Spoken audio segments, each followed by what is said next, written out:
Good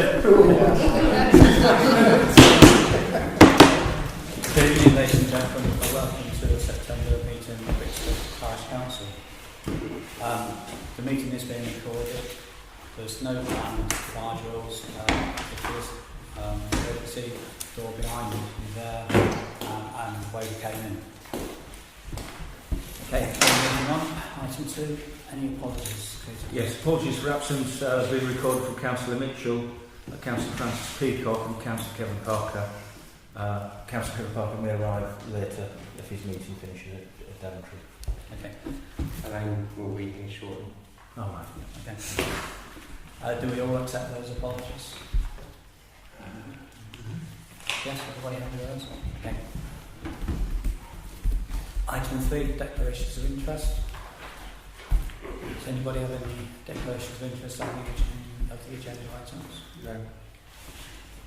No. Item 4 is to agree and sign the minutes of the previous meeting, which was paper A. Everybody had a chance to read those, and Yeah. can we have a proposal then to accept those? Thank you, Jackie. Second. Thank you, Bob. All those in favour? Everybody. Item 5 is a public open forum session. Bob and Mike, do you want to take part in this, or do you want to answer questions, I presume, on the Daventry plan? Or do you want to... I think we're going to answer questions. What about that? Yeah, what about that? I've got nothing more than public open forward. So we'll just take part in it? Yeah, that's okay. Yeah. Okay, moving on to item 6. 6.1 is to note the July 2018 crime shown on the Police UK website. That data's not been updated from last month. That's still the August. It's still the same data, so the police haven't had time to move it across there. Sorry, so not updated. It's still the... So noted but not updated. Yeah. Yes. Yeah. And point 2 is to note the letter from Daventry Neighbourhood Policing Team regarding the use of social media and child safety, which was paid to B. Which I'm sure everybody is fully aware of what's been going on that one. So I think that's just really a note, isn't it?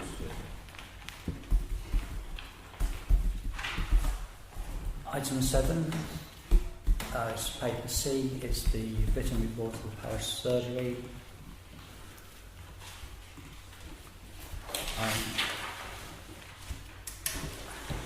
There was 4 items noted.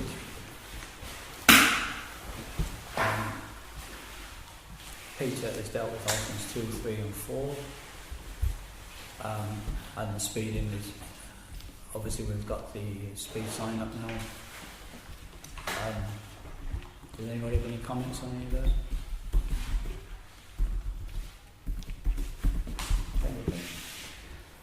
And point 2 is to agree the parish councillors to attend the surgery on Saturday the 6th of October. Come on. That was easy. Stuart Jackie. Done, sorted. A while since I've done it, yes. Do you feel guilty? Yeah.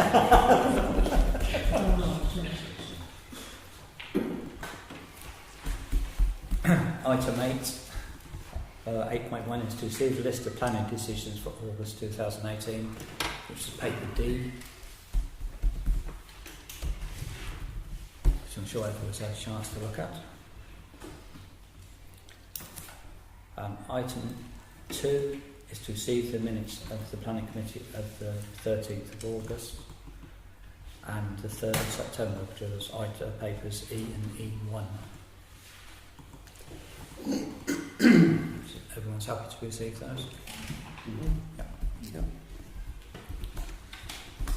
And 3 is to receive the report on Daventry District Council settlement and countryside local plan consultation, which is paper F.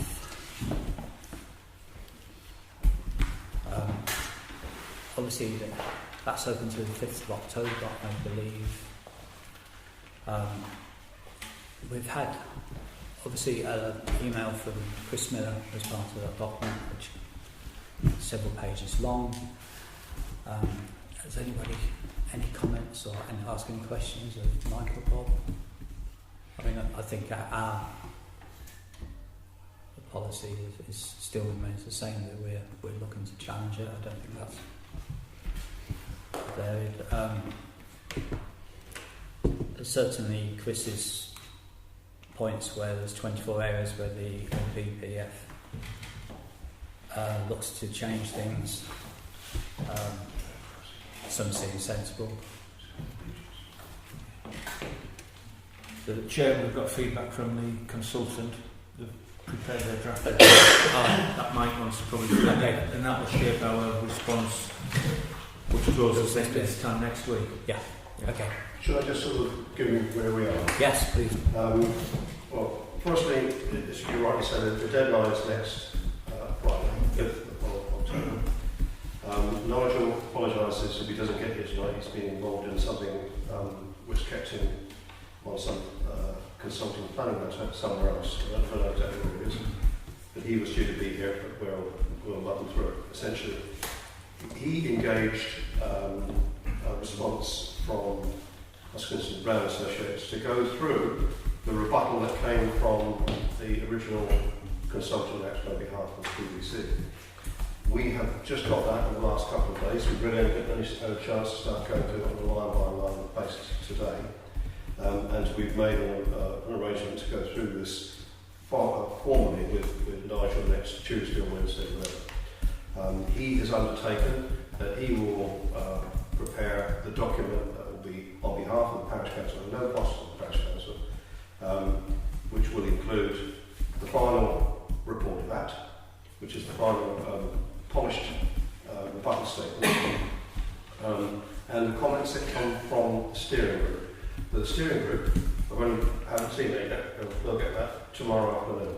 So, although Bob and I have been working a little bit on draft comments on behalf of the steering group, that won't be finalised until we actually have that meeting tomorrow.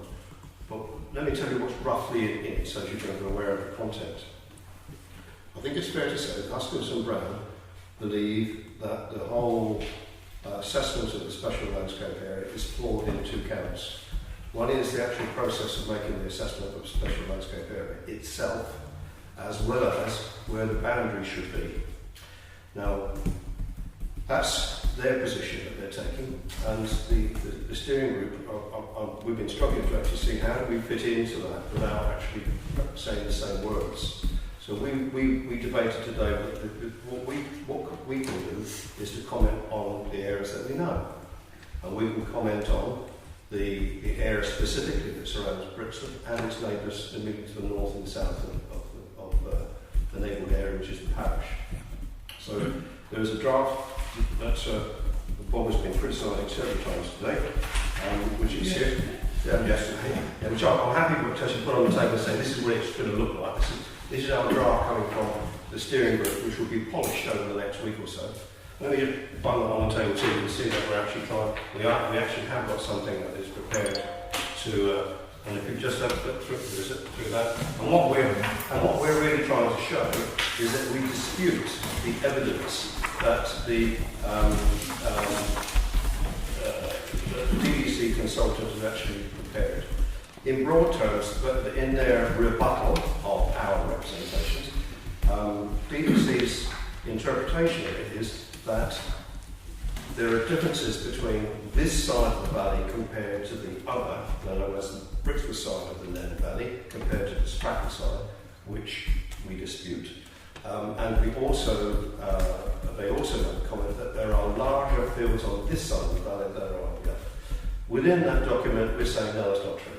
And we can show photographs that demonstrate that actually you can see Old Hall close to Stratton, going out of Brixton much more easily than you can see Brixton from Old Hall close. So essentially, we dispute with evidence, with photographs, that those statements are true. Clearly, we've got to provide a different slant than the representation that we've already put in. We can't simply say the same things, because that's not challenging it. So we've been struggling to actually try to get something which actually demonstrates it's different. But I think it's fair to say we need Nigel's input on the actual words that we use. So although what I've just circulated is actually what is, it shows what we did since the representations were first published. It shows summaries of the discussions between the various DDC officials and representatives from the steering group, and I've been in several meetings, and indeed you're aware, I'm sure, that Kevin and Nick Bunting have also had a go at various people involved. What we have done is list that and try to demonstrate that we've done our best to put across that we do, although we accept that in broad terms the plan itself is laudable, we dispute the landscape element of it, and in particular this element on this side of the district. So our arguments are going to be centred around that. You can see some of it as you see some of the photographs and reproduced very well by that speaker was there. I had to compress it in order to actually email it. But there's one copy which is the single page copy, which is much better. And that shows the photographs better. But of course they will see it in a form electronically, so the colours etc. will be good. Yeah. There are one or two things that have slipped there, so don't assume that's exactly the first draft that isn't. And we will put on the logo acting on behalf of Brixton Parish Council on our papers. Any questions on myself? Well, from our point of view, I think you're doing an excellent job in putting all this together. Yeah, I appreciate it's got to be top and tail by Nigel and the rest of it next week.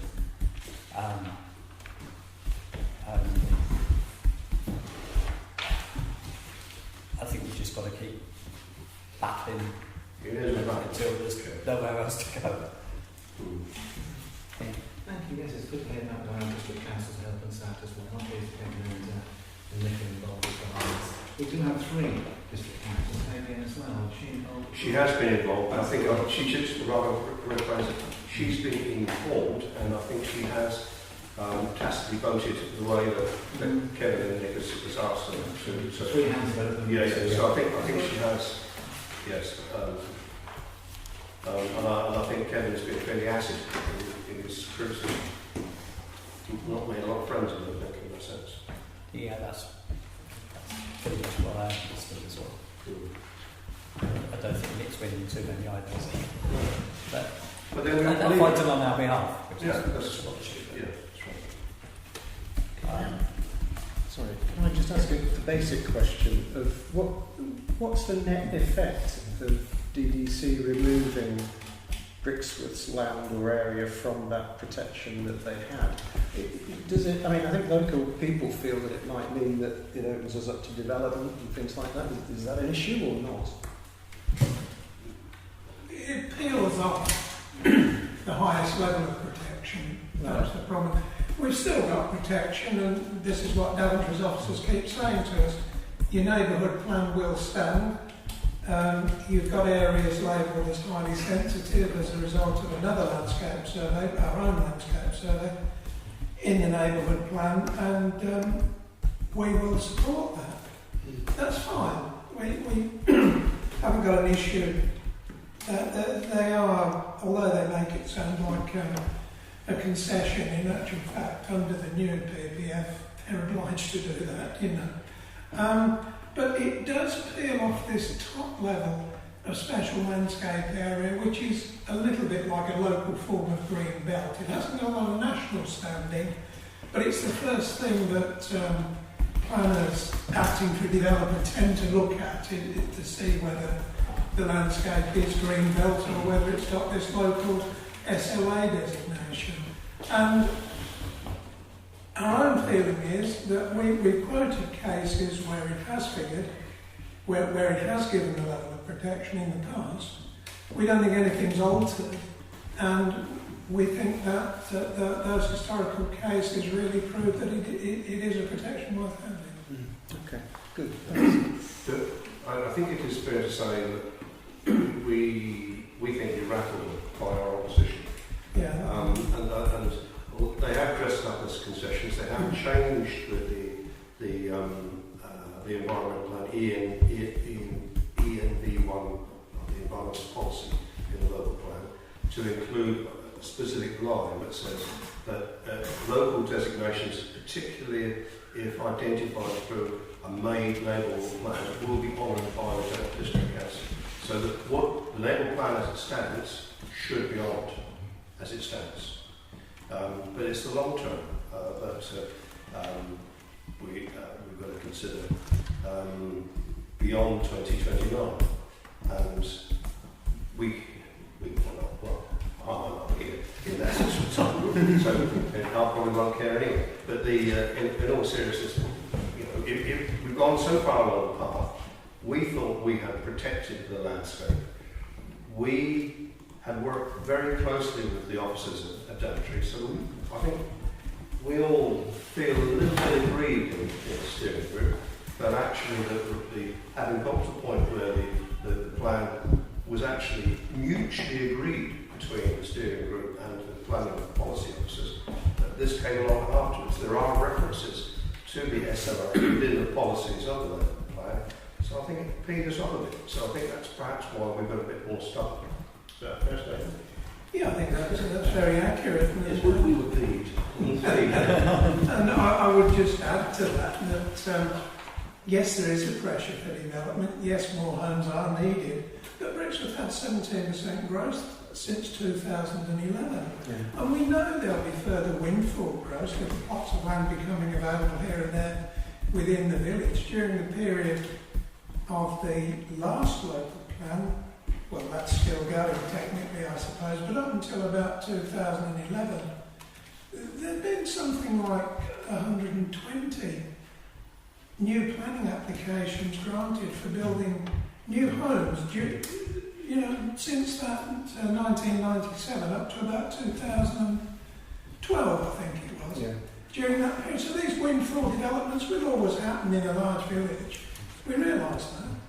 The only other thing I'd ask then is, given that there's so much flux in the situation of the unitary authorities and things like that, Daventry could conceivably not be around in some time. Anything they say about, well, it doesn't matter that we've removed that top level of protection, everything's fine as far as we're concerned. Does that mean anything? I think it does, and I think it's another reason to win this argument if it goes. Yeah. Okay. You think about it, if we're grouped with Northampton and South Northants, there's a danger of becoming Northampton-centric, and so even more than it is now. So I think it's reasonable to try and protect as much as possible value of landscape. Yeah, good. One sort of strange question. Is the neighbourhood plan in existence for a limited time? Does it have to be updated? Or is it? Is it like 10 years? It depends entirely on what you think. So I mean, is there a legal definition for yes, it? no, there's not. And the irony is that we were the only group to identify that it would need to be updated. We see it as a living document. Yeah. And we got credit from Daventry for that reason. But then the other parishes will be forced on that path anyway, in due course, even though they might not have. We are the only ones who hitherto have said that. But it depends on the circumstances. It really depends on you or us, all put together, saying when it should be updated. The real issue is actually after the local plan. We wanted to make sure our local plan fitted in with the local plan, but it may not exactly now. And so there is now uncertainty about the process that there will be following the local plan being adopted. It is possible that we have to go through the rigmarole of actually adopting a new land plan. With the attendant costs, yes.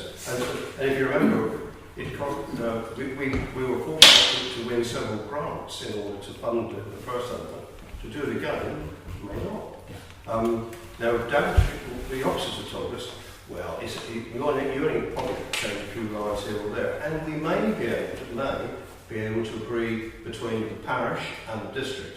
Simple form of words, which will mean that, okay, it's not a special landscape area, it might say land of high sensitivity or something of that nature. There may be formal words, but yeah, I think we said, well, what does May mean? And, well, we don't know yet, because it's still very much an evolving situation. New NPPF comes out, or takes force rather in January, effectively. It may change the situation. I think the important thing is to try and defend our labour plan there, because it is a statutory document now. Oh, yes, I figured that. So and it is the only one that's in place that DDC can use that governs what happens here. So I think it's reasonable to be robust in it. No, it's really following on from something that Bob had said about with the new unitary authorities. Do we need to make sure that once all that's resolved and with the new plan coming in, is it worth maybe looking at tweaking at that point to make sure that we protect ourselves when it further down the road? I think you're right. I think what could happen is that we'll have to make a minor modification of words, I hope, when the local plan is approved, if they win. If we win, they won't be too. Yeah. But I'm sure we'll have to look at it again in light of the... Because it ended up being driven by the West North Joint Core Strategy, primarily. We're due to review in 2021 anyway, I think. That was the expectation. Yes. Yeah.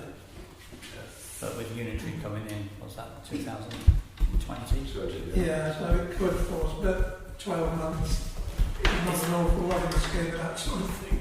Oh no, so, I mean certainly not even if any big applications come through. Oh, yeah. I mean, it's going to take more than 12 months to go through. Yes. Well, one of the things we celebrated a year or so ago, we thought we killed this off. Yeah. But nobody knew what was going on in the corner with county.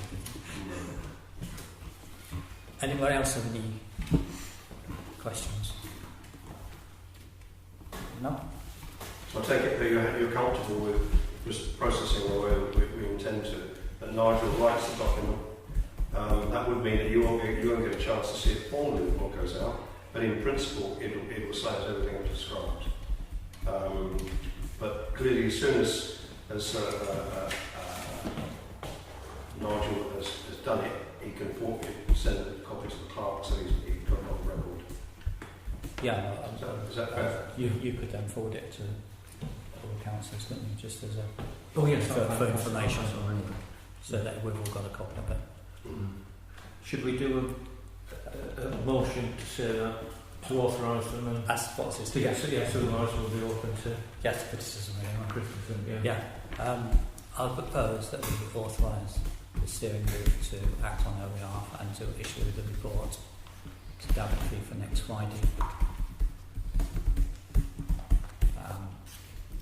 Do I have a second for that? Exactly. All those in favour of authorising? Everyone. Thank you, Matt.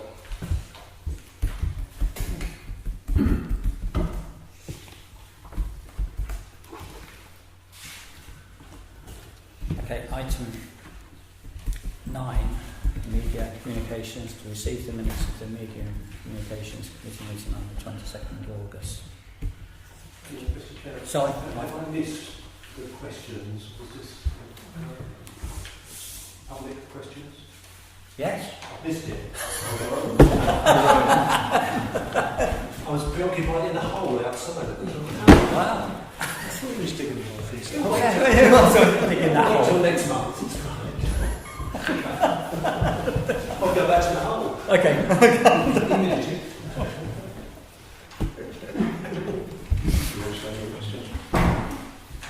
I assume Mike was coming to give you moral support. So that's fantastic. We've got 4 here. That's Okay, are we all happy to receive the minutes from the communication and media group? Everyone happy with that? Okay. Item 10 is the working groups, the reports from the personnel working group and the finance working group, which papers H and I.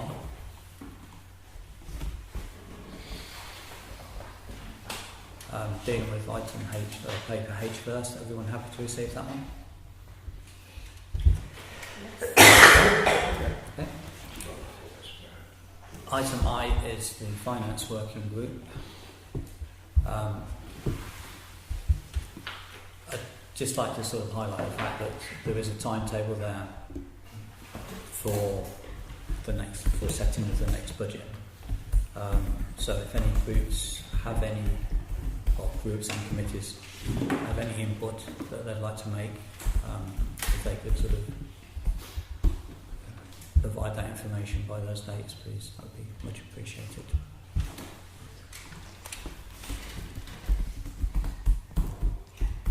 I mean, the same also applies to any comments from the Sports Council to meet any dates that we may need to allocate any funds.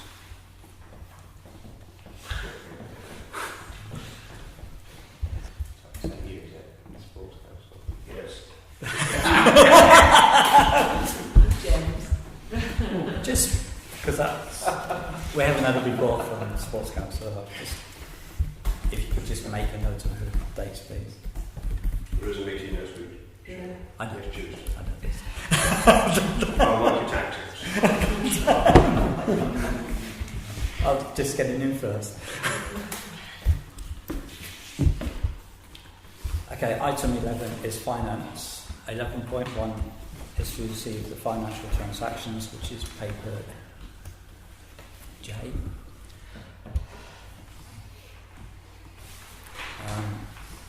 And can we have a proposal and a second? Sorry, can I point out the later version being circulated this evening?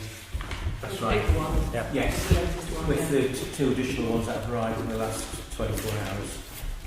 Well, one of them is an internal journal, almost anyway, because it's community centre. And the other one And is the other one's a legal one after coming yesterday. Yep.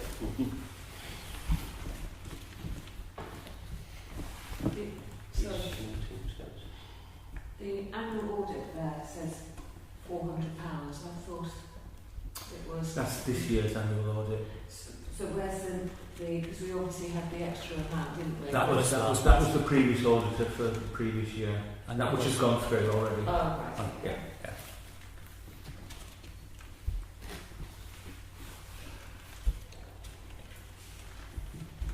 Okay, sorry, Ian. Well, absolutely. Can I just make one brief comment about the format of these accounts that Peter's produced? I think we can be absolutely clear and transparent. That's not tautological. I think it's to be commended with the clarity it's produced. So you can see where the VAT is, you can see where it's gone, and even more important, you can see what powers we've used. You can see we're not acting ultra-wise, and that is, if you like, the crux of the decision making that we've done. I mean, it's almost a monthly audit of what we're doing to make sure it's right. That's absolutely excellent.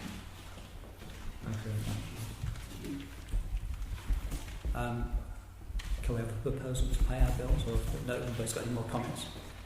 Thank you, Sandra. Thank you, Bob, for seconding it. All those in favour of paying our bills? That's everyone. Thank you very much. Paper K is the rolling budget.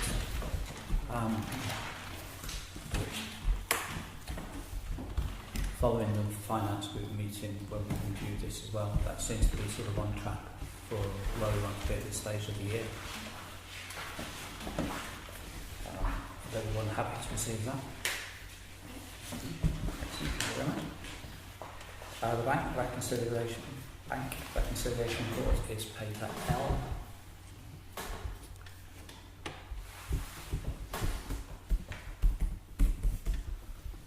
Everyone's happy to receive that. And paper M is the reserves as of the end of August.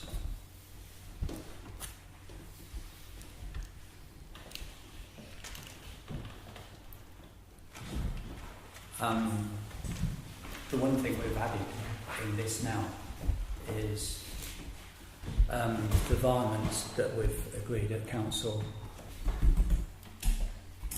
that have been outside the budget, so it's clear on there exactly what we've agreed.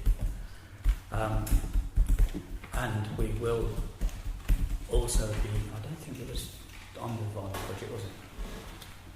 Which one is this? Oh, to put, we said we would have the varmints in. And what we're going to do on the year. rolling budget next month is add those in, so again it'll show the total expenditure, So it's just another level of transparency.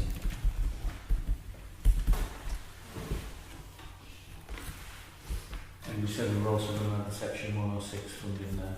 Yes, As a permanent reminder that that money sat there, albeit not in our account. but it's money that we're due to spend. Is everyone happy to see the reserves?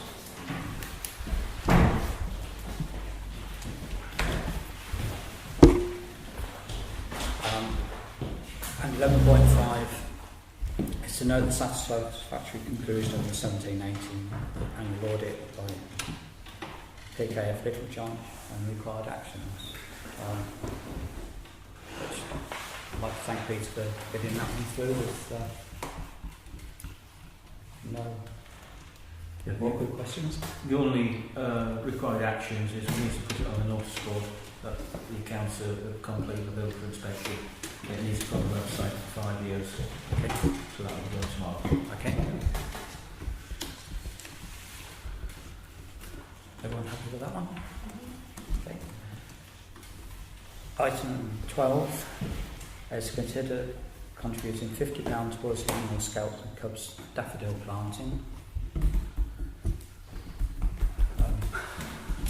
Yes. Can we move for that? Is that I proposal? propose that that's accepted, yes. Yes. Second. Bob, all those in favour? Everyone? Point 2, which is referred to a paper N, is to consider contributing up to £750 towards the annual Brixworth calendar.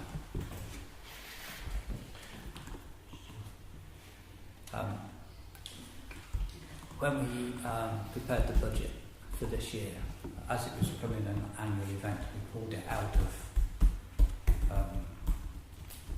the grants and sort of given it its own line, so to speak.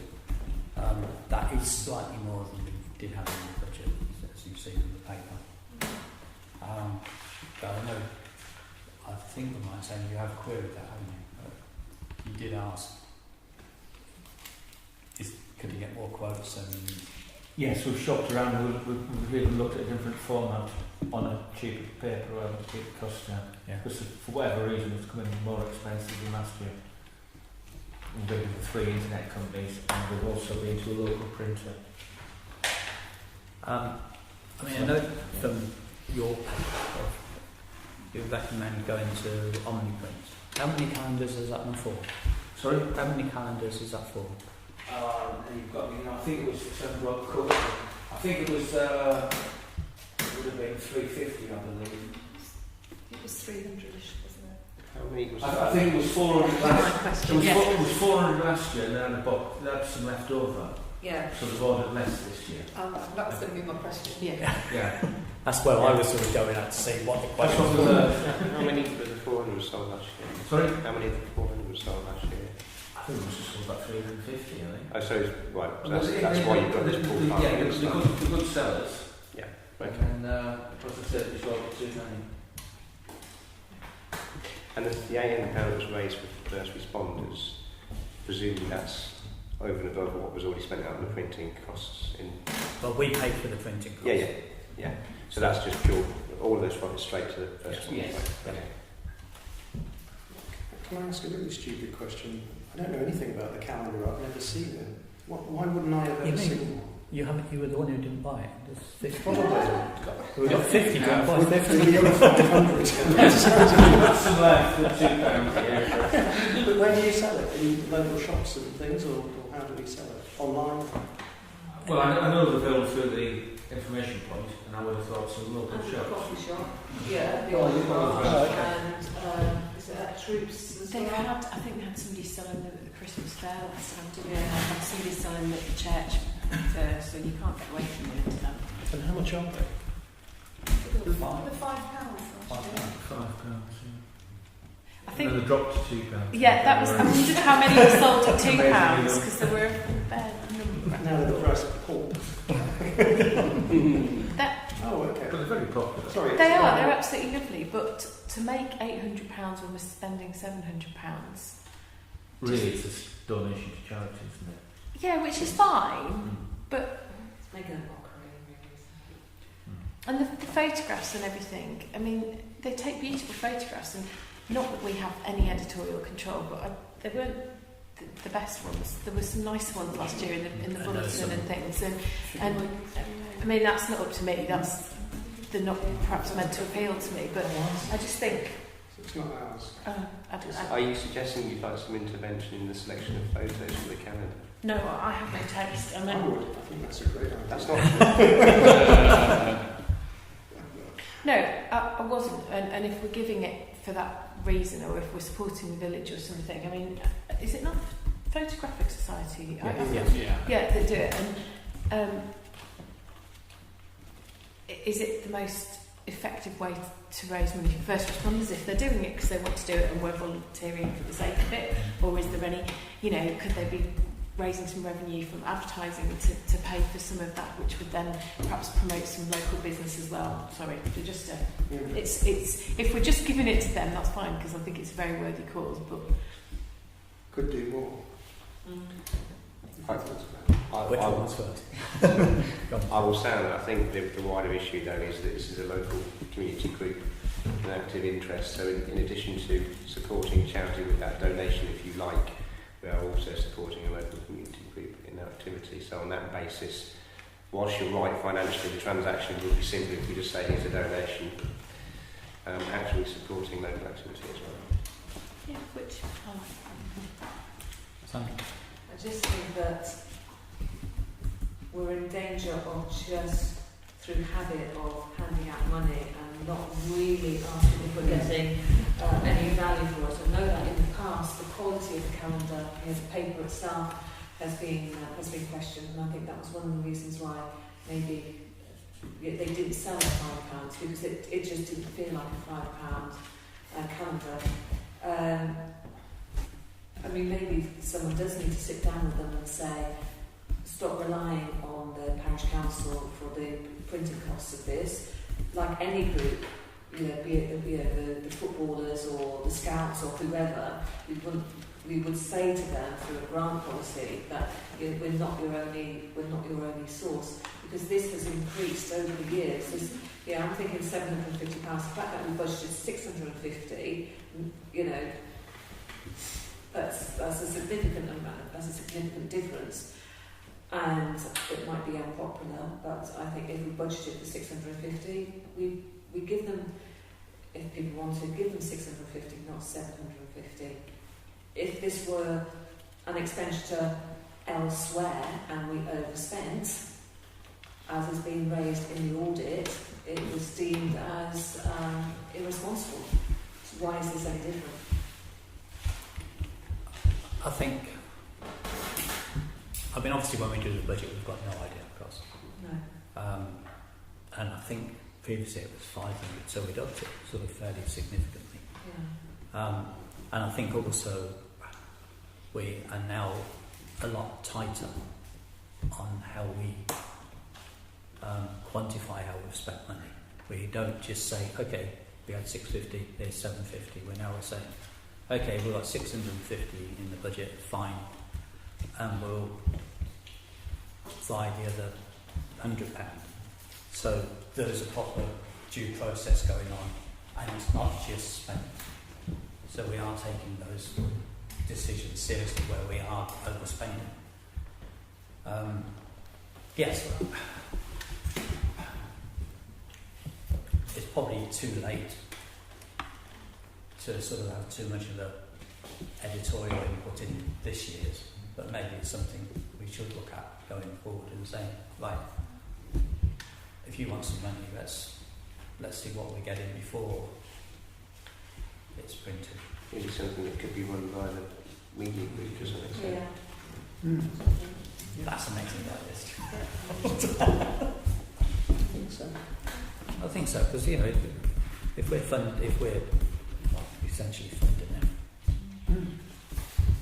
Did you say that? But we have pointed out to the football clubs their reliance on our grants. This is how much it's going to cost you to hire our fields, but come to us and we'll slash it by 50%. And they became reliant on that, and therefore, didn't really feel that they needed to make any effort to source funding elsewhere, even though there's an FA out there that could more than afford to supplement their fees or whatever.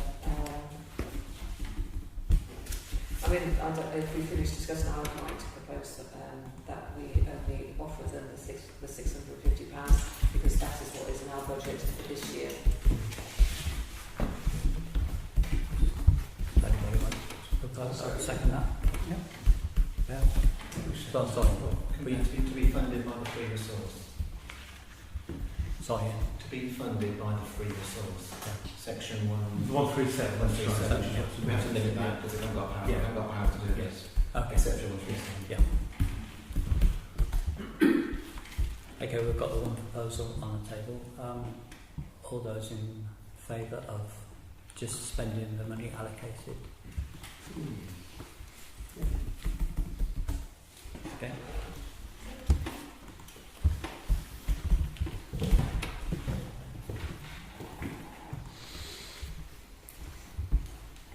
Point 3 is to consider the Mighty Magnus charity as the beneficiary of the calendar silence. Can I just ask who makes the decision on which charity we give, the money is given to? Well, in effect, it's just our money, isn't it? Yeah. Could be some difficulty, I think, because we can't give money to individuals. This is for the boy. Not better off saying nothing, leaving it to them. Yes, we're not giving the money to the Mighty Magnus. No. The Photographic Society. That's right. So I'm saying if we're not actually giving the money to them, what do we need to make any decision at all? Just leave it to them. Yeah. Otherwise we could be completely water. I'll come back to my question. Who made the decision on the charity? I presume it was the Photographic Society. It's The Photographic Society. Photographic Yeah, I Society. think they just decided the district nurse in years gone by, they do make a decision. Yeah, okay. I think they just, through politeness, they inform us. I think that's probably just so. slipped up, but that's them just informing us of what they want. So we just note that that's where the money is going. Is everyone quite happy just to have that as a note against that?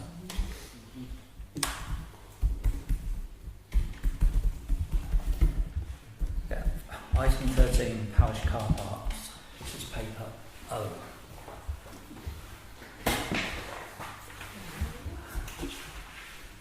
Okay, which deals with the 3 car parks we have. I can offer you some form of verbal update on this, if you wish. Yes, please. I'm hoping that Peter will correct anything I say that's incorrect here. We had a work group meeting on Tuesday. We discussed the idea again of risk assessment to determine the work that was necessary. I understood from that meeting actually that a risk assessment was then completed or had been completed. So as I understand it, this work then was given to the parish council groundsmen who were due to fill the hole yesterday. So that's all level now. So in terms of that, this risk assessment as it stands should present a low risk because those potholes have been filled and present no trip hazard. So that's the update on the quality of the car park itself. In terms of the plan here on in, Acre, I believe the Village Hall Committee has agreed to employ the use of Acre for legal advice. Now it's unsure yet what the schedule is there, whether they've met with them already, and I've asked people to try and find out a timeline on this. So there should be some legal expertise coming in soon. There must be a decision we establish at this work. There must be a decision on the ongoing maintenance of the car park. There are really 2 options. I think one is to transfer via some legal agreement the maintenance here on in to the Village Hall Committee. If that's not something they're happy to do, then I think the Parish Council has a duty therefore to retain its maintenance responsibility in that sense.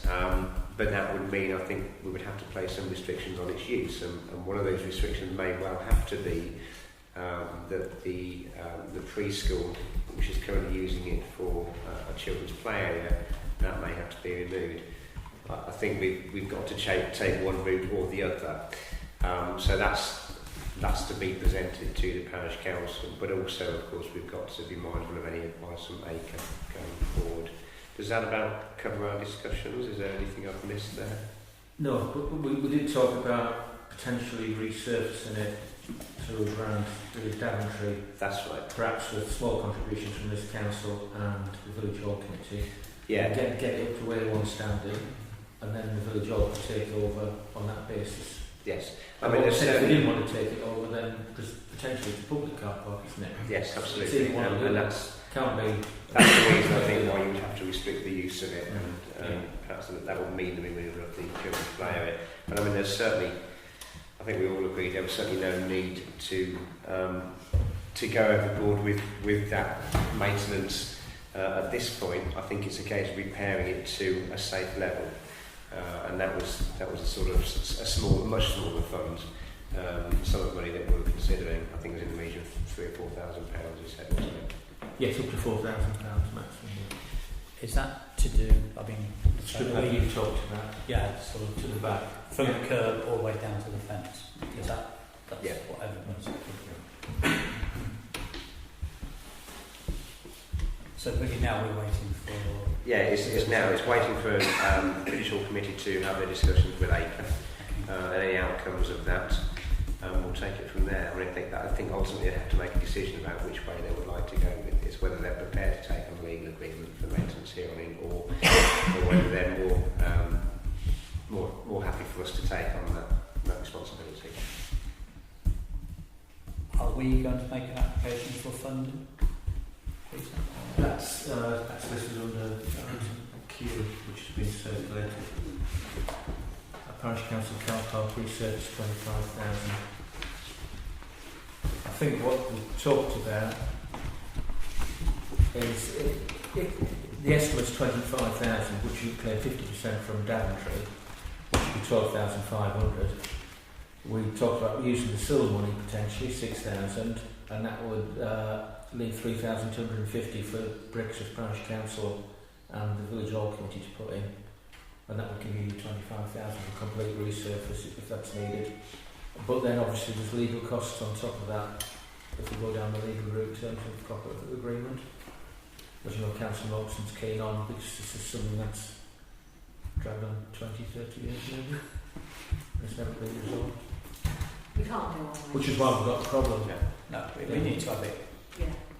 correct. It might also be worth adding that in the light of the work that's been carried out in our car park, this risk assessment would need to be reviewed at this point to reflect that there is now minimal risk. I think we'd have to have that on record somewhere.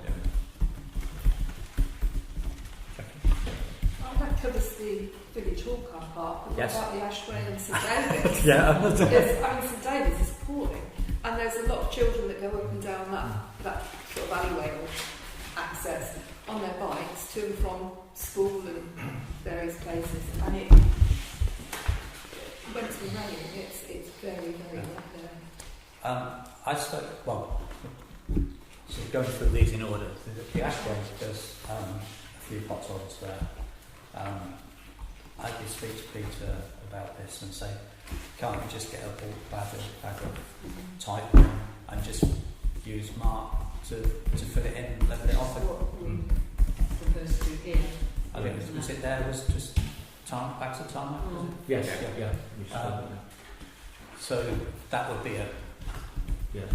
a simple immediate fix. Going on to St David's, the access road in is a big problem, isn't it? That's not good at all. And the potholes within the actual car park itself, we could do a similar sort of thing, fill those in. Because I think that's just Harcourt as well, isn't it? Yes. Yeah. So again, that could be something that we could get a bulk bag of that delivered, and that could be done by Mark.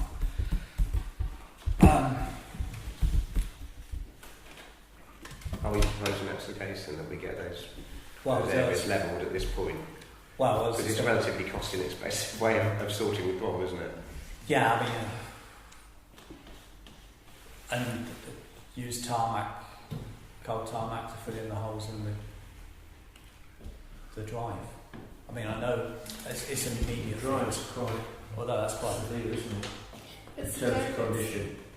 I saw one of the elderly residents in her little moped thing, you know, scooter, go down there, and I thought it was going to tip over. I actually held my breath because I thought it was going over. I did this past patching. Yeah. That stretch where the houses is. Yeah. Yeah. I mean, do we? I mean, well, I think it's something. Sorry. No. Have we moved on to P? We kind of mixing O and P together. No, we're doing. Oh, Just O, which is. which is all three car parks. Oh, sorry. I thought that O was. No, it's I read it three on parts. my thing. Yeah. The thing is, again, it comes down to value for money, doesn't it? 25,000 to do this car park, which is a fraction of the size of the St David's. Goodness knows how much St David's would cost. So this thing is going to cost 25,000. And I just think that because of what's on St David's at the moment, which is just rubble, quite frankly, isn't it? You can't patch that, really, can you? It's just going to be sort of spending a fair amount of money on bags of tarmac, and it only takes a car to sort of swivel quite aggressively, and that's all going to be kicked up again, isn't it? But if you tarmac that area, it's just not tarmac, because if you tarmac it, you've got to put drainage in it, so therefore your costs are going to go away. So what I'm thinking is that, the majority of people who use that car park is to do with football, aren't they? I'm just wondering whether if we thought outside of the box for a cliche, then if it is football, could the football clubs not approach the FA again for funding rather than us using, it sounds like a lot of money that we've got available to us, but it's all going to just be swallowed up by tarmac, isn't it? So I'm just wondering whether we can just try and be a little bit cleverer here and see the FA and use it, or indeed if the cricket club uses it, if we can go to the ECB, just try and find grants from other areas for this. In this council's been sued in the past by people who've had accidents in that vicinity. There's been 2 incidents in the past, in fact. Fortunately, neither of them came to court action and settlements were done this way. Now, I think we've got to, first of all, put our house in order by making temporary repairs, so the immediate risk is as little as it can be. It might be a cheap and cheerful repair, it might simply be put a bag of something in the hole, okay, but I quite agree it's not going to be a permanent solution, and the amount of use it gets, it probably isn't going to be a cost-effective one either. I wonder if we can perhaps spend time between now and when the budget's due to track some investigation of what's going to be the best solution to making those car parks safe, and what it's going to cost, and we might be in a position to be able to budget for it, going forward on a proper set plan. Yeah, I mean, I think we need to do immediate though, I don't think we do immediate attention. I mean, when we started assessing the budget 2 or 3 years ago, we were conscious of the state of the car parks, and we had started feeding money into the budget for repairs and maintenance of the car parks. I think we were about 4.5 million, something. We've got 3,000 in St David's, and I think it was 4,000 in the Ashford. 4,500 in the Ashford. And nothing for the village hall. No, we didn't. One of the issues. We didn't know about that one.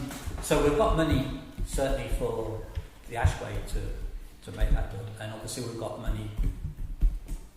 3,500 for St David's. But yes, we need to get a quote or quotes for that section of tarmac road down in between the houses, I think, as a minimum, so we can see where we're going. I mean, we've got 3,500 towards it already. So at least that's going to sort of stop a fair bit of pain. But looking at that car park in the long term, I mean, does it need a full tarmac car park? But I think that's... I think they all do, that's the problem. Yeah, it's not In a just perfect world. laying tarmac down. No. That's the problem. Stuart. I'm sorry. Sorry. Go on, go first today. Fine.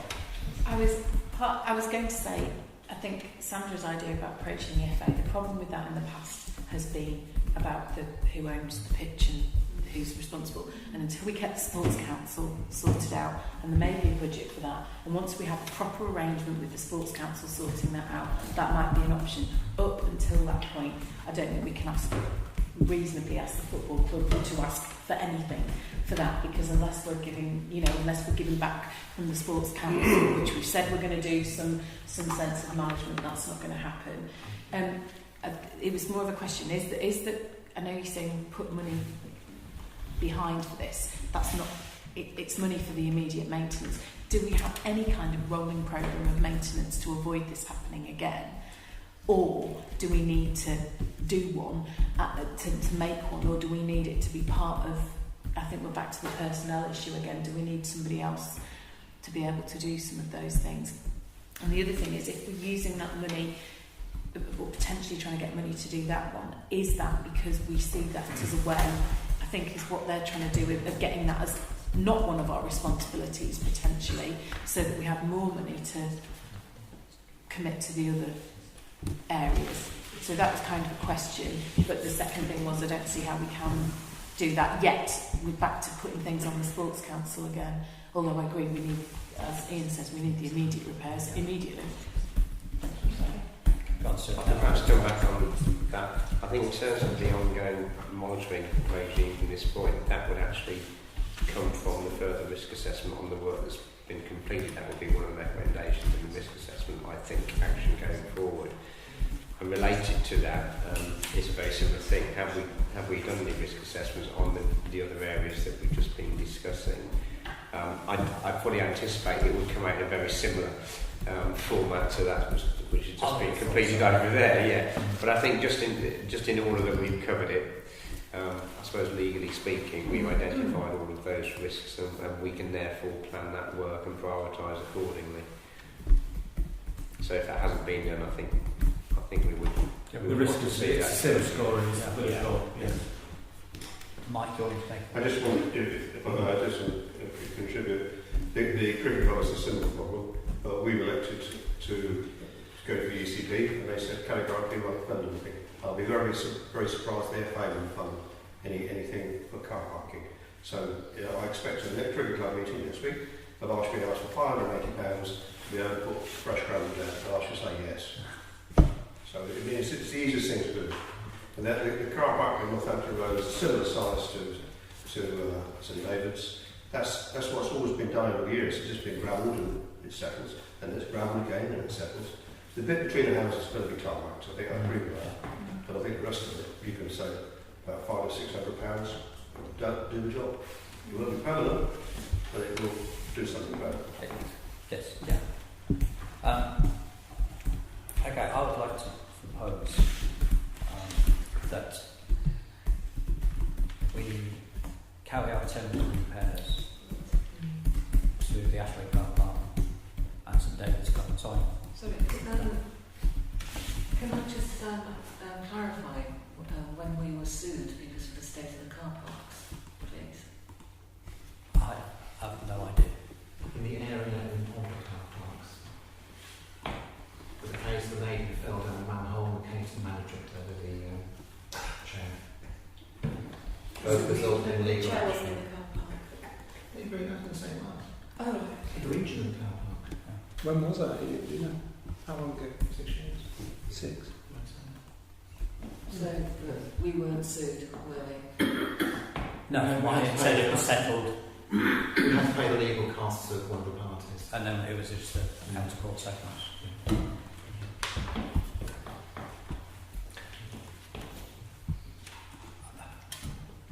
Can I just ask which one was the legal cost? One of the is a payment was made to the solicitor to offset the expenses they paid towards the case.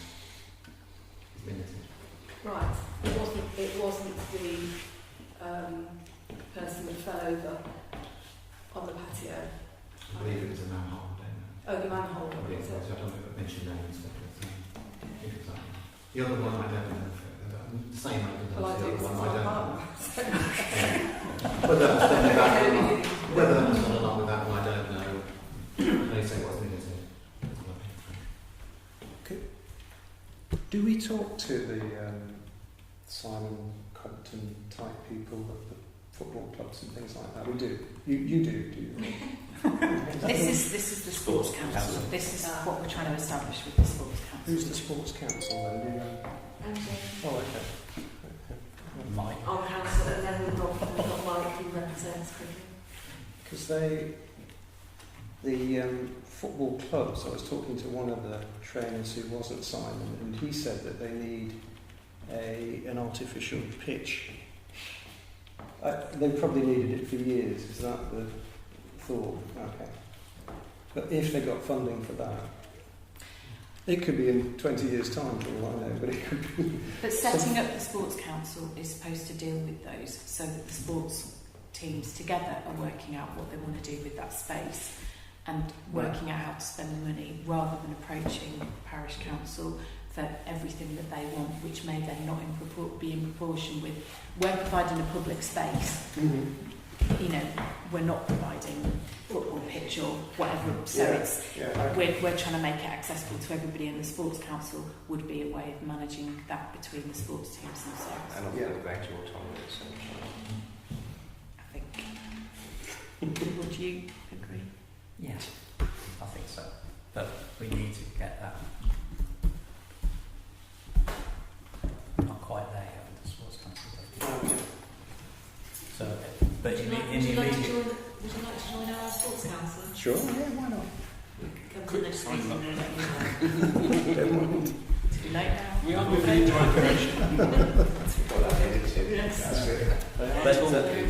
But going back to immediate, we do need to sort out the pothole. We've done the one in the virtual car park, and we do need to do the others. So I propose that we ask Peter to organise some gravel, some stone, whatever, and get these things filled as soon as possible. So on all three car parks. Well, this one's been done. This one's been done, so Yeah. Ashway. Yeah.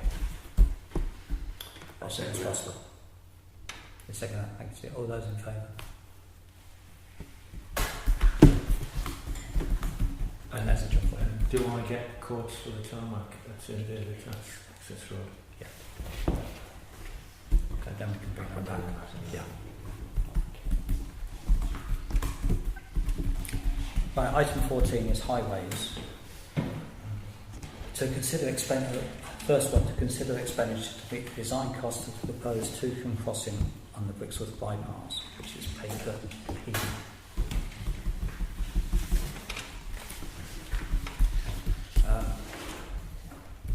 As everyone may or may not be aware, there is a section 106 Sun from Barrels towards this.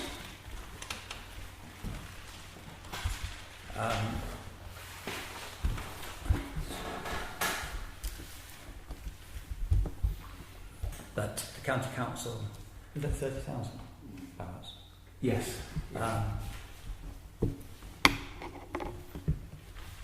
But the county council have advised this is going to cost in the region of 150,000.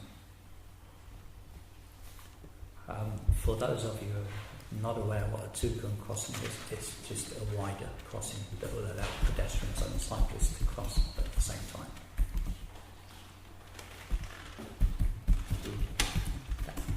Long job. They've advised that to do the design work will cost about £4,000. Sorry, to draw a picture of it? Or is that not what that means? It's rather cynical. That is a bit cynical, yes. That, in principle, is that, but there's also sorting out quotes for electricity to feed the lights and everything like that. But yes, it is drawing, as you said, the picture. I'll do it for that. I'm going to follow somebody else's design. So we lose £4,000. Potentially. We could lose £4,000, or if we obtained funding for the whole thing, we would get the £4,000 back. But the only source of funding,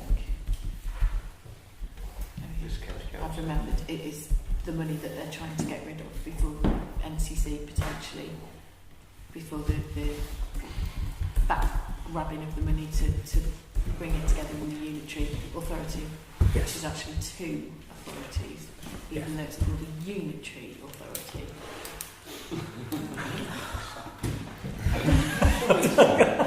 In English. I'm not. I'm confused. I'm wondering what.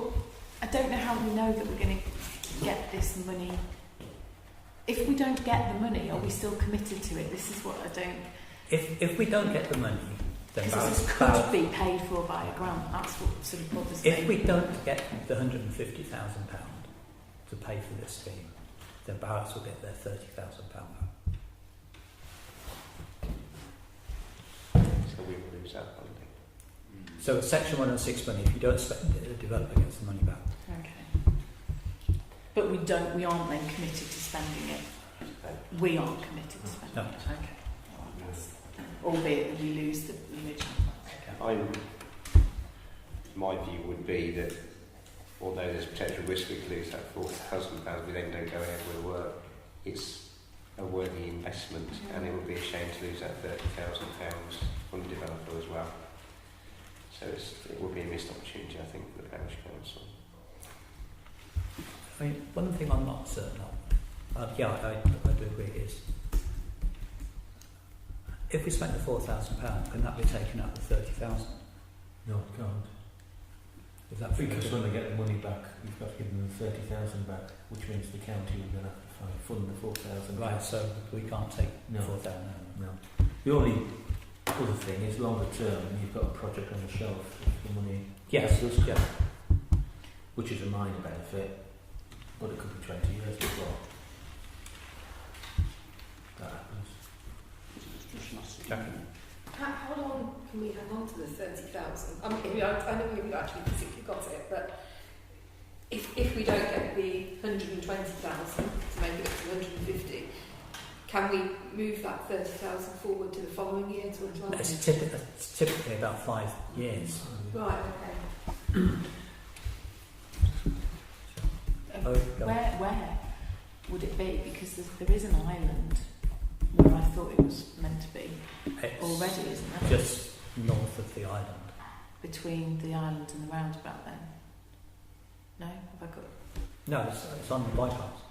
Oh, okay. Oh, right, okay. So, It's not. sorry, just ask about the £4,000. Where's this work been quoted from? Is this a single design provider here, or are there alternatives? That It has to be county council. It has to be. So it's a single provider. Yeah. Okay. Ian? I'm reluctantly agreeing, not because I'm reluctant to agree with it, but because I'm reluctant to agree with the premise that we should make good the shortfall of the county council. It seems there's a certain amount of irony in this, that when traffic's turning doing 20 miles an hour around the corner on a piece of road, the Central Refuge, we can have a toucan crossing, and they're flying along at 70, and mums are pushing their buggies across the road halfway down the bypass. You take your life in your hands and have to run and hope for the best. I'm not concerned that when two rights don't make a right. I think reluctantly, my feelings are we should at least apply that quotation on this and see. I mean, it's not as though we will lose the 40,000 whichever way you go. And then if we don't raise 120,000, we lose the 30,000. If we don't spend it within 5 years, we lose 30,000. We can't spend that 30,000 on anything else other than the toucan. So actually, I'm kind of thinking all we've got to lose is actually 4,000. That's all we've got to lose, and I think that as a town council, at least, even if all fails, we've tried, and if something awful happens, no one can turn around and say, you put £4,000 as a price on this person's head. But if we are going to go ahead with this, then we need to have some sort of strategy of how on earth we're going to raise £120,000. I mean, for me, to have a toucan there, which is not controlled by lights, I'm thinking, what difference does that make to the further up the road when you come out from the Ashway? When you've got to do a crossing. Yeah. The lines, it's just painted lines 13 metres apart. That's the only difference. So I'm going, I wouldn't mind spending all of this money if it had lights, but it hasn't. It's just two painted lines. No, I think the toucan is lights as well. No, not It's a necessarily. visual warning as far as So 150,000, I would expect a lot of Yeah. lights. Disco ball. But when we looked at a zebra crossing with Pelicans, flashing orange lights on Northampton Road here, the quote was 80,000, and that was just with orange. But the biggest part for the cost is getting the power signs. Yeah, but that's why I thought a toucan is not necessarily with lights. So is that £150,000 including lights? Because if it isn't including lights, do you think it is? Yeah, I think Yeah. But they're thinking of putting it in that split at the end of right by the roundabout, the bottom roundabout towards the country park.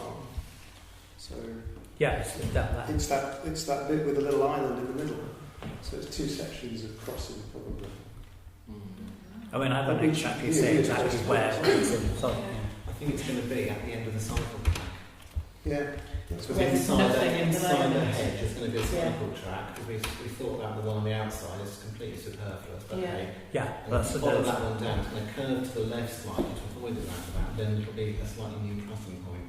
so it'll be about sort of 15, 20 So metres. in fairness, it probably will serve anyone who's cycling down there. Oh, so they put more pavement and things in. Hence the cost. But the offset won't include the cost of the cycle track. That's part of That's the part of the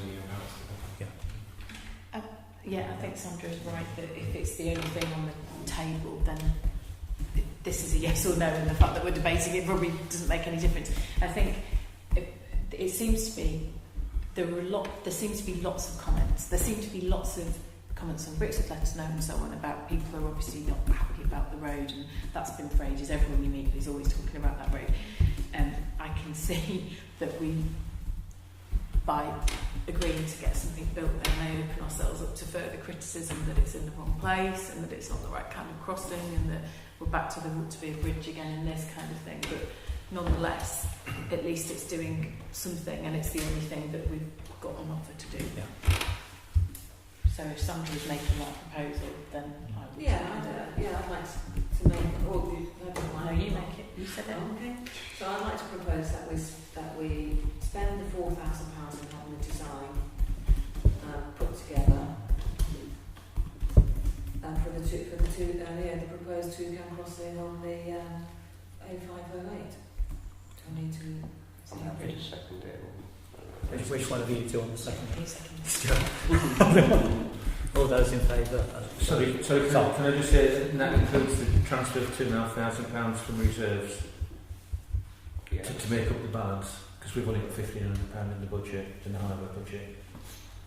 So I'm saying it's the recommendation. I'd like so we put the Almost £2,500. include the £2,500 fireman to cross. Yeah. That's what we've got that in a minute. Yeah. But Okay. for budget purposes, yeah. Yeah. Thank you. Okay, so all those in favour? Everyone?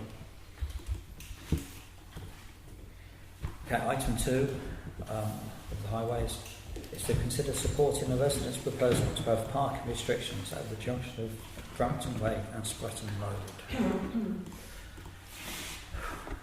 I think we all know what it's like down there. It is fairly chaotic.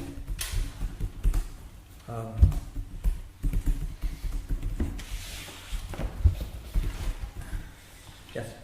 Only that we've got double yellow lines on the corner of Kennel Terrace, and it doesn't stop everybody parking on there around the butchers. So I appreciate what they're saying. I can't see it make any difference. You know, much as I think that's right, I'm not sure it makes any difference. I mean, at the moment we've got minimum double yellows in the village, so it's not much of a money maker for traffic wardens. I think that might be cynical to say, but I think if we had more double yellows, it might be financially worthwhile. Traffic wardens patrolling the area, because it is just mad out there. So this is because of the new coffee shop, isn't it? Is that area there, isn't there? Well, I mean, just over the last few years, it's been bad on the corner. Not just with the coffee shop going there, it has been bad. I think Ian was before you, Stuart. You say the traffic wardens don't patrol to make money, but the patrol is enforced the law. And I seem to think the last figures we got, they caught nobody in the whole year. So if we cover the whole village in yellow lines, a success rate might be only this in job. I think we've got to look at the actual pragmatic viewpoint, and I think here is at least it's getting off-road, Or is it? it's getting off Stratton Road parking facility for people, but otherwise be queuing up and making that queue even longer into Archdale Way. At least they're parking safely off the road. So, I'm opposing it. I've raised several times about the lack of frequency of patrols by traffic wardens in the village. I've yet to see one in all the years I've lived here. Genuinely, I've never seen a traffic warden patrolling the village. So there is that issue. I think that, I've raised it before, it needs to be chased up. We need to find out how frequent these patrols are, where they are, and get some indication of when they're going to be happening. So I think it's our duty to partially at least monitor that. The other thing I wanted to ask about is the double yellow lines. We've seen how ineffective they are, certainly around Kennel Terrace where the butchers is. What is the restriction on us placing zigzag lines? Is there a restriction? What's the requirement there?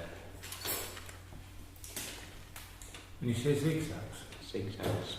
that's just for schools, isn't it? Well, I don't know if it is just for schools. That's what I'm asking for. Are we able to? Is there a way of putting that in other areas as well, where it's a safety issue, parking because of obscuring views and that sort of thing? Or is it only centred around schools? Well, they do have zigzags going up to crossings as well, don't they? Yes. Yeah. So I'm guessing it can't be just. No. No, that's part of the crossing sort of layout. Because that's the only really, certainly far more effective way of stopping people parking. Double yellows say they can stop and stick their amber lights on. It's emergency stop and that's it. Zigzags you can't. I mean, a lot of the people who are parking down there are within the sort of restricted areas where they should be parking anyway. Yeah. Regardless of whether there's zigzags, yellow lines or whatever. So, and as you said, people would ignore them anyway. Zigzags We're back. are generally just to protect areas between crossings, aren't they? Pedestrian crossings. Yeah, so it's where the view might be obscured, presenting a safety issue, and that's where I was wondering if it could be applied in this case. But it comes back to having a higher frequency of visits from traffic wardens to ensure that those parking restrictions are enforced. At the moment, everybody knows they can park pretty much everywhere, and that's exactly what happens. Well, we did approach Daventry to ask for additional, if we could pay for additional visits. And we were told that the only thing they would look at is anything on yellow lines. They won't look at any of the parking infringements. That's down to the police. So therefore, it wasn't financially viable. If they're not going to do anything. And then the biggest problem we had then has now moved, which was the But red line. it's been displaced, I Yeah, suppose. it's just been moved down to Stratton Road. And it was just a non-starter. I mean, we, as a council, we get asked every year where we want additional yellow lines, double yellow lines placed, which is usually February time, Yeah. somewhere around about then, isn't it? Yeah, I think you get your first and second consultation, and I think decisions are made in June, something like that. Yeah. I think part of the difficulty is, and it's a genuine difficulty, I don't quite know how to get around it, is there simply isn't sufficient parking for the volume of traffic. But I don't know whether we can identify areas within the village where we can displace cars into more suitable areas. But yeah, I mean, the thing is that we had all that money spent on extending the car park in the library, and people still queue to park outside the co-op, and that car park next to the library is empty, which is exactly what I said would happen, because people don't want to walk from the library to the co-op. It's just Not at 3:15. It's full at 3:15. It's full at 3:15. Yeah. Yeah. at 3:15. Yeah, because the mum's collecting but in between those times it's only Yeah, I agree with you on the extension of the car park. Is it for the public, general public, who don't know they can use that? No, they're convinced it's just the library. Exactly. Yeah. So maybe there's a parking sign needed to say extra parking. yeah, additional parking. Additional parking. Might be worth raising awareness of that Yeah. in the bulletin. So, do we consider supporting the residents' proposal? Well, we can. I'm not sure it's going to make an awful lot of difference unless we get some enforcement from traffic wardens. Well, can we consider supporting them at whatever you just said on this annual basis? You know, not necessarily making a special We can request, put it forward to them on the annual basis. when we're asked, then yes, we will support that. And in the meantime, can we also put the sign next to the, I don't even know if it's there, in the car park that says waiting time. I can't even remember if it's still there. Additional parking next to the library. Additional line in community centre car park. Yeah, we'd have to get that back on an agenda for some more signs and spending some more money, because that's not the item. No, okay, that wasn't really a proposal then, was it? So, future three, because I didn't quite hear what you said. So, what did Daventry say about not sending out? Daventry would only send out additional. They said the traffic wardens can only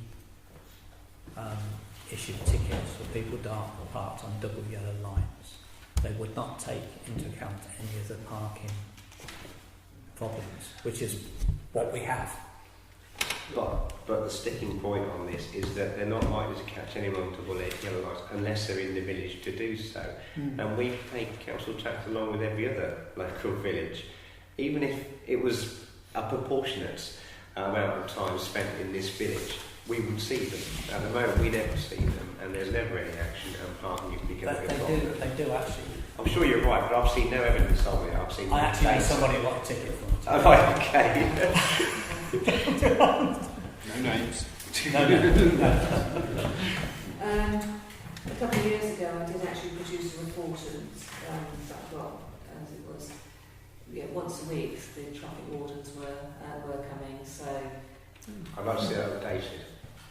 So it took they weren't that keen to supply that information. But if you want, I can get hold of that, and maybe what I can do is try and make it a 6-monthly update or something like that on traffic wardens. I think that if the double yellows are there, then we've got more of a chance. It's a step closer to resolving the problem, isn't it? I agree. I think you send out the right signals, and then it's just an issue. Just for clarity, I'd like to ask, what is the problem on that particular part of the road? I'm not quite sure, compared to the rest of the village, why this stands out. Well, it's the same problem pretty much as everywhere. People parking at the bottom of Brampton Way, literally on the corner. Not exactly on the corner, but it is very hard to turn from Stratton Road into Brampton Way. And they park on both sides as well. They so do, it's yeah. just So it difficult is literally, if you want to turn in, it is very hard to Almost turn any road respect in the village, isn't it? I think certainly on that corner, the law already gives powers to give people tickets to have parking on that corner. That's likely the traffic wardens won't do that because it's not all the yellow lines. From what we've been told by Daventry, that they're not there to. The police need to give the tickets for people parking on pavement. Well, yes, it's only But parking. the police consider parking to be very low priority, so hence they don't have tickets. But they The will council will only do double yellow lines. But the police will also only give you a £2 payment if they see you parking on the pavement. They're actually there witnessing the act. Mm. They can't give you it just for seeing you go on the pavement, as I understand it. So again, we're still stuck. According to the RTA 1988 Act, parking within 10 metres, 32 feet of a junction is not allowed. So that would turn on to the police. They don't need to see them parking there. It's not a priority. It's not. No. They're not going to come out every 2 minutes when you see somebody parking there. I mean, maybe they don't need to come out a lot. They just need to, when they're going past, actually think, okay, we need to do something about this. Let me clarify my question again, to make it very clear. I can't see where the obstruction as such is. Yes, it slows people down. It may be inconvenient. That's as far as it goes. And people's emergency vehicles, there's room for them to get through. I've got no self-interest. It's only done me by for a walk. I don't park around myself, so I'm not too much. Okay, so and that would be really lazy. I'm myself my own parking. But I mean, people don't park, they're just moving the problem somewhere else, making it even more crowded. Parkshire Way is going to become worse. The queues are going to become longer. So in a way, it's absorbing this extra traffic in a way. It's a sponge just doing a good job. Is that what we tell them? Is that what we tell the customers or people that live there? I personally think that, you know, if we want to look at it, we look at it when we do the yellow lines in February time when we get the request from county council, but not do anything fast out, because it may be that something more important crops up between now and then. Who actually pays for the yellow lines? Is that the Northampton NC County council. So that won't happen anyway. Okay. But I mean, I think the yellow line thing, if you did want it, if it made sense to do it, it would be a better solution. So I agree with Sandra on that. And I think that if we could somehow coordinate that with traffic wardens, that would make your problem a bit easier as well, because people would suddenly realise that actually it is a deterrent. I don't park on double yellow lines because I've been done so many times. Not in Bricks. I've never seen a traffic warden here. So, but if I saw one, I wouldn't do it.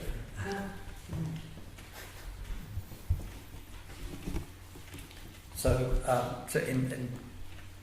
I would propose then that we don't support the residents' proposals at this time, and look at it maybe in February time.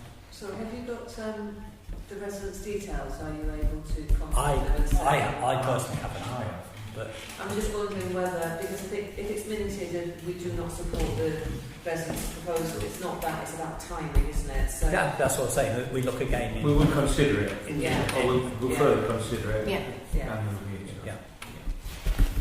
So is everyone happy with that? Yeah. Are you asking a question, or is it just... No, just amusing. So I was just inquiring whether we also need to include Sanders, if it's a proposal, that we update the information we have on the traffic wardens visiting the area. Is that a separate proposal, or is that an informal, I suppose, solitary working group for the next meeting? I don't know. I think it's a solitary working group.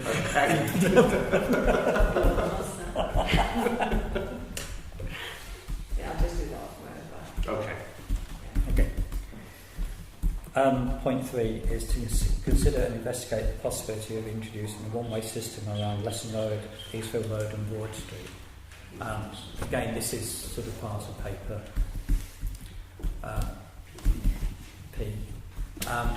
This really sort of followed up from lots of me picking it up from lots of comments on Facebook and people moaning about it. And to me, it seemed logical that the only way to actually stop it is to actually have a one-way system around there. I know you get two little bits which have got two-way top of Eastfield. And there's one way of solving the problem. The cost of it looks like it's going to be around about £25,000. Okay, well, there's 19 road signs, which is £15,000, because they all have to be illuminated. The regulation order, which is 3,650, which is presumably Northamptonshire County Council approving it. design and supervision is £2,000 and road marking's £1,500, which comes to 22,150 before we say it doesn't equal 25,000. But we've been recommended to look at a budget for 25,000.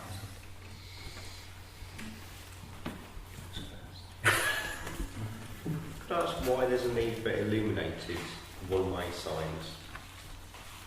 I presume they have to be. I don't know. I doubt this is a legal requirement. I don't know. At the entrance of Illuminated. Yeah. Yeah, you have to have a Not little standard lights. road signs to say one way. No, I think that's. No, Okay. yeah. I mean, in fairness, they will put the right signs up. Right. You know, it says, asked if it would support the proposed traffic scheme, and then the next steps would be to carry out a consultation. Yeah. Is there any other way of doing that where we carry out the consultation first to see? Oh yeah, what no, do you know the what I mean? idea is to do the consultation before we start. But I mean, are we able to say, well, I don't know if we commit to it or not? I'd like to know what the residents think. We're trying to solve their problem, but if they're all going to be unhappy about it, we're perhaps not solving their problem, are we? No, but I mean, it's really, it was, look, this is an idea. It looks like it quite, I didn't realise we was going to get a budget at this stage, Yeah. quite honest. So my plan was really to talk about it today and then agree that we have a consultation with obviously all the emergency services stakeholders and the residents in those areas to see what they think. Is it a good idea? And then is it something we could take forward? So that's really where we're coming. Do we take the next step and talk to these people? It's a good idea and it would solve the problem, but it has to be members themselves, residents themselves that sort of... Oh yes, I mean it's a letter drop through all those houses, isn't it? It's no point putting it on social media again. Everybody's comments from everywhere else in the I mean, presumably there will be a fair bit of disruption once they actually did the work as well, and that's something to consider. Is it worth that disruption for the disruption they've currently got trying to get through the next quite narrow roads with parking on both sides? Have you got any sort of timescales on this? No, I mean, to be quite honest, it was sort of informal chats, wasn't it, really? Right. Yeah, And I it was... got the feeling that he wasn't keen. The guy that I spoke to wasn't keen, and I think he was hoping that the money would go off. Right. But I do think that it is worth leaflet dropping the residents and say, for example, like we had with Silver Street and doing the chicanes in Silver Street, if you've got, say, 80% of people, I think we need to have 100% response, and I think if 80% of them said, yes, we want it to be one way, then it's worth considering. If there's no appetite for it, then obviously we can spend that £25,000 retail marking the short enough. Which we haven't got anyway. It is worth pointing out that there will be disruption, and therefore if you've got problems with parking now, whilst that work is ongoing, what happens to all of that? Well, what we could do, obviously I started a conversation with Highways, is that I can go back tomorrow and say, it is something that we would like to consider. Can you give us what disruption there would be, how long this is going to take, what are people expected to do with their cars? Yeah, there are a lot of cars there. Yeah. Mm-hmm. So there's at least two per property. Yeah. And it will take a long time for people to realise it's a one-way system, because you need to have this, the sat-navs need to be updating, so you could potentially be having an accident. I think Highways also were concerned about children on bicycles not realising it's a one-way system, got a car going that way, a child going that way, Although that can happen even with a two-way system. It does. I think he is just touching on sort of habit, really, stuff like that. So leaflet drop? Yeah, I would propose that we that we go to the next stage of the consultation and do a leaflet drop and letters to the stakeholders and say we are considering this. Do you support it or otherwise? Yeah, how will they feed back to you? Well, I think if we do a leaflet drop with a return slip or something, then it's either You're not yes, planning on support. sort of holding a local meeting at any point? I think that can follow. I think initially Yeah, okay. I think initially you just want to gauge reaction before you spend too much time and energy on it. You could link it to a Saturday surgery, couldn't we? I could say, go and see us on Saturday and Yeah. talk about it. Everybody's got concerns. Yeah. So we sort of put something like post by email, Or by website, or face to face. Yeah. Can I, because obviously you've summarised the report from Highways. Yes. There's a lot more. Oh, yeah. in I that mean, report. Is it worth just forwarding that report to all councillors so that they could see everything that Highways said? Like the complexities of Eastfield Road.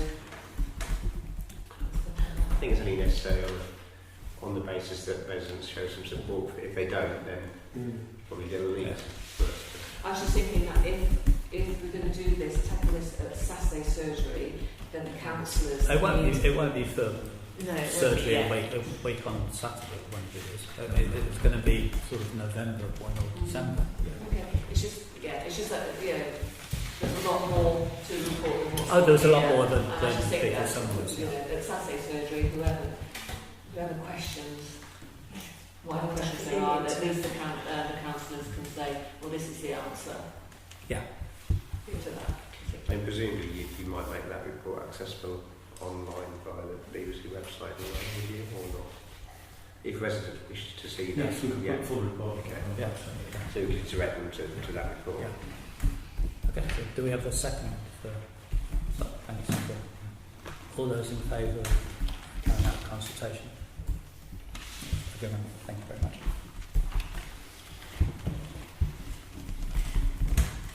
Item 15 is to receive a report on the Daventry District Council Capital Grants Fund and consider any actions, which This is is a hard copy that was circulated. paper Q. My apologies, I don't think it went out the email, I'm sure.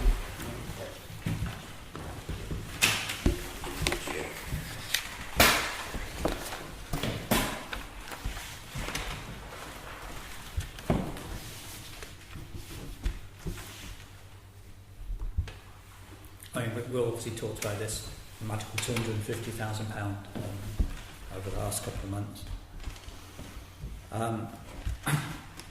We're sort of looking at three possible schemes. The car park at the visual, which we already talked about tonight, the toucan crossing, and new play equipment at the Spratton Road recreation area. 25,000, 150,000 and 25,000. And we've been asked to submit any projects that we wish to fund or are funded.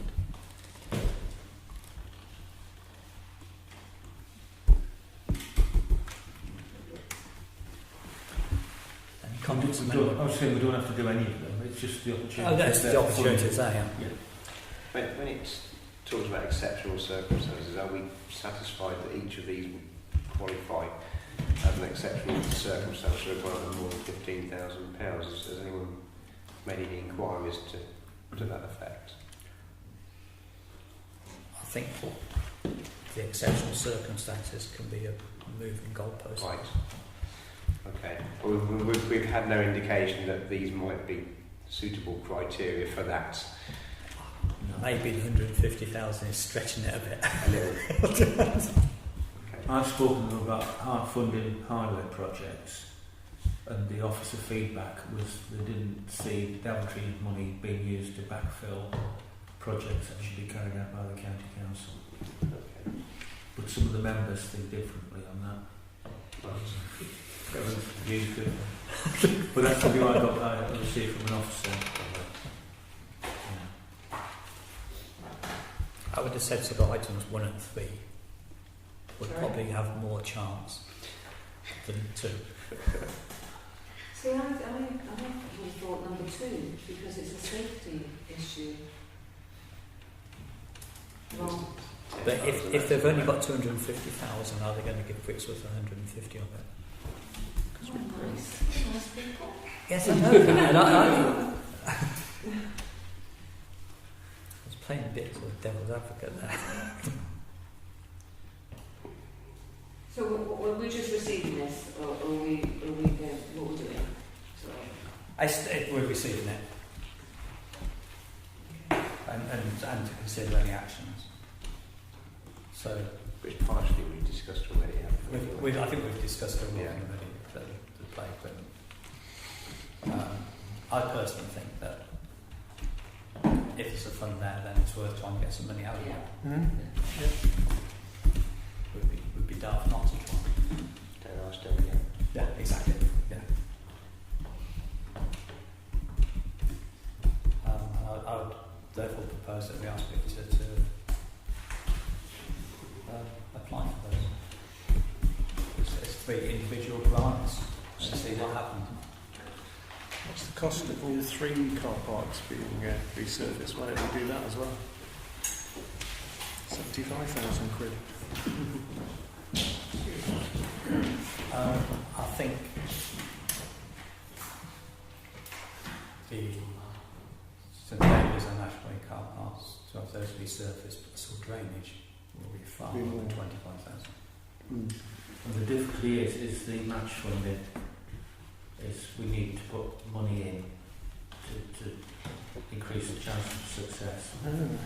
See, the play equipment we've got the still money. We've got still money for play equipment, so we can We've got 6 for that. and we've also got section 106 money for the play equipment. Yes. So we can part fund that one. We can part fund the car park.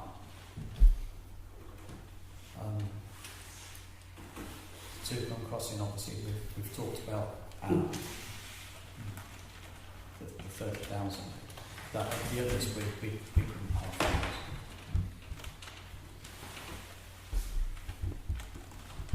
I've got a proposal in the second. All those in favour of applying for the grant? So can I have the proposal second, isn't it, please? I proposed it.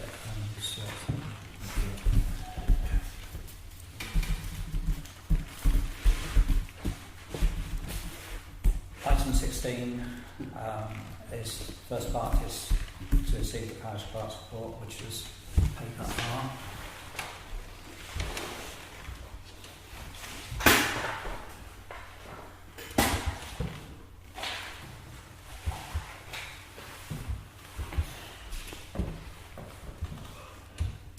Is everyone happy with that?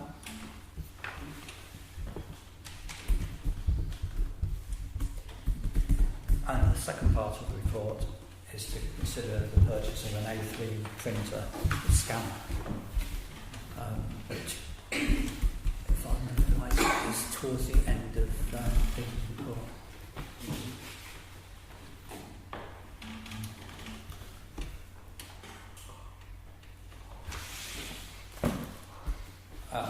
The feeling is it would be beneficial to have an A3 printer because when we're printing out rolling budgets, they are small on A4. It would give us a better opportunity to put them properly. It would also help if we're doing any posters to go around the village and the other thing, Peter hasn't got a scanner at all at the moment, so to have one that scans would obviously be beneficial. I'll continue to use my workhorse printer I've got at the moment, the black and white, and I don't first. use this when we need to keep the cost down. It may be a minor thing, but the cost of those cartridges are exceptionally high, even for a laser obviously printer of that type. Well, I'll be paying less than half of that, I think, for my own camera. I'm not suggesting there's a brand preference here, but I think you may find that there are more cost-effective, equally good laser printers. It's worth considering. It's always the printer ink cost that. Absolutely, Yeah. absolutely. But I look at the price of those cartridges for £2,500. That seems exceptionally high to me. Oh yes, and the HP one is. Yeah. Yes, but the one before that, the brother, is £119. Right. Okay. That's why I included the cost of the cartridge in. So Yeah. I know the trick. It's low Yeah. outlet for printer, and then it's high running costs with the cartridges.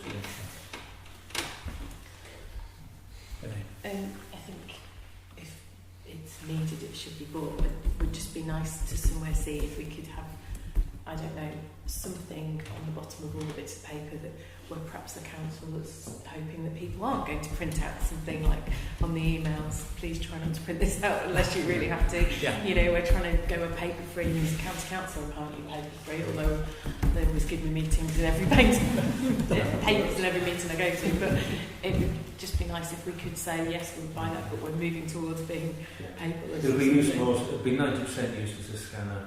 Yeah, to get, which is even more to useful. get rid of the paper. Which gets rid of the paper, yeah. Rather than get rid of it. Any other? I think it's interesting, so if you look at us here, bar one person, we are actually all on. Electronic. Yeah.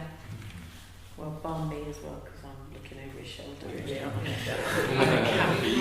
Normally on your Yeah. phone and stuff, aren't you?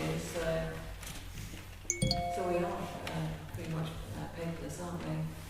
Except, yeah, when stuff like this hasn't made it. I feel respectfully, you're absolutely right. No, I mean, even on these, if you start looking at rolling budgets and stuff like that, it is smaller, and if you blow it up, then you lose exactly what you're looking at. Yeah. So are we looking to agree at the purchase of one of these A3? Yes. Yes. And it'll be kept in the information point as well, Yeah. but it'll be secure.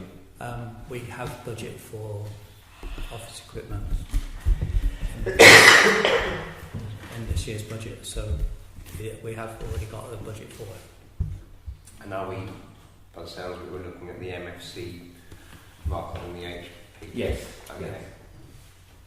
I've no doubt the HP is a better machine, but it's not worth the running costs. Yeah. To be honest. But they've both got good reviews as well. I would propose that we purchase the brother, Yes, the brother, yeah. the brother A3 printer. Second, all those in favour? Just to save everybody's eyesight.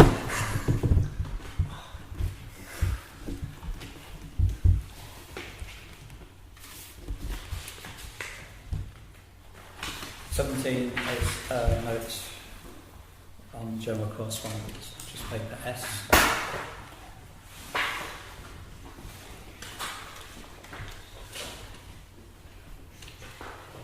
I think item 6 that will be coming on the next agenda, won't it? Peter?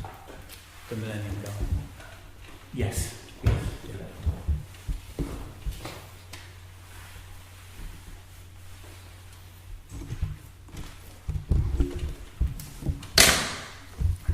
Item 18 is considered the exclusion of press and public.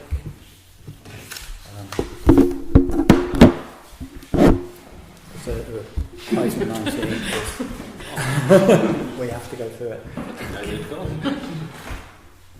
I need to propose in a second. Yeah, go ahead. Thank you. Yeah. I'll propose. Exclude them. Seconded by Sue. Okay, so we need to turn Anyone off. in favour? You can have, sorry. Oh, sorry, yeah, all those in favour. Seems there's nobody here. Against? Abstentions? Interesting. Okay, item 19, post-employment tribunal ongoing issues. I would propose that we allocate £3,000 to be provided to the budget allocated from general reserves and earmarked for any ongoing legal costs. Do I have a second for that? Thank you, Stuart. All those in favour? That's everyone. Thank you very much. Item 20 is to note the dates of future meetings. Planning meeting the 15th of October, Media and Communications 17th of October, and Full Council Thursday 25th of October, with the possibility of claims meeting on the 23rd of October. Well, it's got to be confirmed. I just need to confirm the run and whatever else, but I think it's going to be that date. Right. And that will be the later start at 8 o'clock. And the other challenge will be the dealing with it in the time limits, which we just need to manage that. Yeah. Okay. Item 21. Any urgent matters for report on? I've had nothing. Have you? No. Okay, the meeting closed.